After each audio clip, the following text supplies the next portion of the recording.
nasa iba akong kwarto. So, itong kwarto na to is sa amin to ni na mama. Kay Kuya Banban to. So, makikitulog muna ako. Bago ako matulog, ayusin ko muna higaan namin. So, tignan nyo guys yung kwarto ni Kuya Banban. Ayan. Ito guys, yung cabinet ni Kuya Banban. Ito, isa pa. Tapos, ayan. So, yan guys. So, tara na. Ayusin na natin guys yung aming higaan. So, unahin muna natin itong dambuhalang.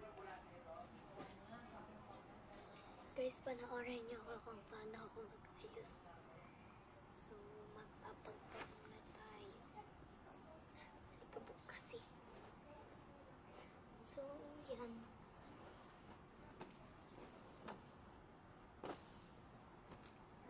Pagpagpag.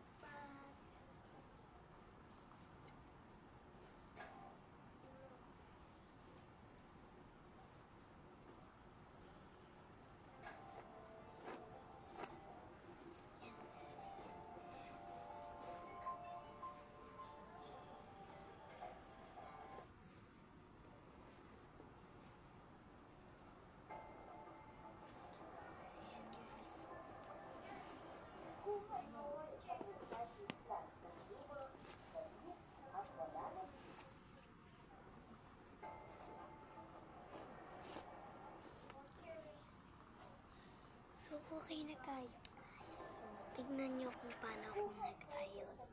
Paligtad lang natin to guys. Ayan guys. So, ito pala nakalimutan natin yung kumot ni Kuya Banban.